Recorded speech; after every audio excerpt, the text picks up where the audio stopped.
ibsiiti mudannoon koo gaaffiin gaafatamee fedhiti.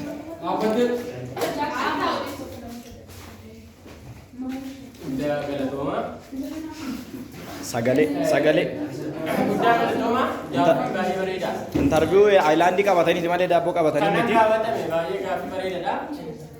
Mudannoo akkamitti mudatee waan itti gammadde waan itti gaddite kan jedhu walumaa galatti jalqaba irraa eegaluu fi gaafa gumiin kun jalqaba hundeeffama isaa irraa ka'u akkana ture. Mucoo tokko ture naan mormiti baay'ee naan mormuu jaalatti Amaariffa natti taasifti afaan wal taasa'a. Achiin kanaan booda kanaan booda afaan Amaaraa malisitti dubbadhu naan immoo afaan Oromoo malisitti dubbadhu hin jedhamu. Namni sadaffaa kana gidduutti dhufeetu akkas ta'uu qabu afaan waa ta'uu waan akkasii kan jedhu wayii kaasaa. Achi gidduutti namni sunii fi ani walii galle. Maaf amma kana ishee faana morminu gumii wayii hundeessine waa tokko hundeessine waan garee wayiitiin hundeessine maaf waan gaarii wayii hojjennu kan jedhu ture. Achiin namoota muraasatti naa finnu fudhata yaadasaa. Bara 2011 bara 2011 ganna isaa yoo waan kana yaadillee nu milkaa'uu hin dandeenye. Gara bara 2012 gara jalqabaa isaatti gaafa darbu namoota muraasa biraan gaada kan nageenyi baay'ee fudhatan.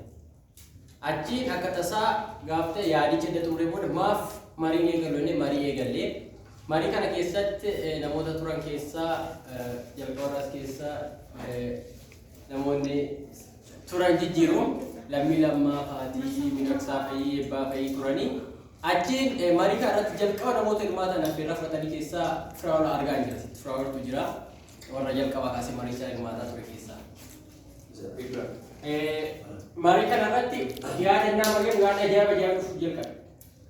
Guddinni hojjenna wayii kan jedhu wayii yaadonni innaan dhufu jalqabanii ijoollee hojii daddabaluu gaafa eegallu gumii kana guyyaa 3 mari'annee gaafa sadaffaatti hundeeffama isaa labsine nama 8 jira gaafa sinnaa yaadattu bakka gaafa gumii kana hundeessu nama 8 jira daree karaa kan argamu akkas warra jiran keessattidha nama 8 ture barsiistuu tokko turte gaafa hundeessinu yaada kan fudhannee mana barumsaa bira dhaqnee akkamitti ilaaltu maal nu godhu gaafa jennuun baay'ee itti gammadanii fudhanna gaafa booda waan kana akka itti deemnu taasisnee itti deemne haala kanaan ture jalqabni isaa hundeeffama isaa irraa ka'e. As keessatti maaltu si gammachiisaa kan jedhutti dursaa deemu waan baay'ee nama gammachiisu jira. Fedhii jalqaba irraa kaasee ijoolleen barattoonni qoon baay'ee kan nama gammachiisu ture baay'ee kan nama kaasu baay'ee nama gammachiisaa ture tokko hanga biraatti as keessa dhufne immoo hojjechuuf kaka'umsi isaan qabaniif waliigalteen baay'ee ture.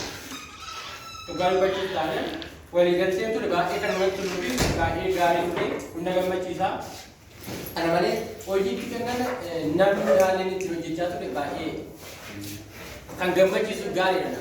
Kana hojjetu jedhamee namni hiiqee namni darbee nama hojjechuu qabu ture.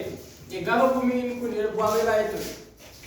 Iddoo hedduu deemaa ture deemsa hedduu qarshii mataa keenyaan walitti buufamee deemaa ture. Namni maafa qarshii ko baasee maafa deemee maafa barumsa dhabee barumsa dhaabnee deemaa ture kun hundi ture kun hundi na gammachiisa. Wanti nama gaddisiisu tokko jira wanti nama gaddisiisu keessatti hubannoo namoota tokko qaban isitti as keessatti an jiru goodaadha akka osoo wayii jira moraalii nama haamilee namaa tokko wayii jira kanaan akkas kan ajaa'ibu kunoo maxxansoota as keessatti jiran kan alatti namatti sun kukutu ture as ajaa'ibu amma nama jibbisiisa jedhamu kun nuwaarsaa fi amma miira keessa nama dhugachuutti garuu amma oksijiinii dhiiruu wayii gargaara. Waan akkasii nama aarsaa kanaan alatti yeroo tokko waan nama aarsuu jira.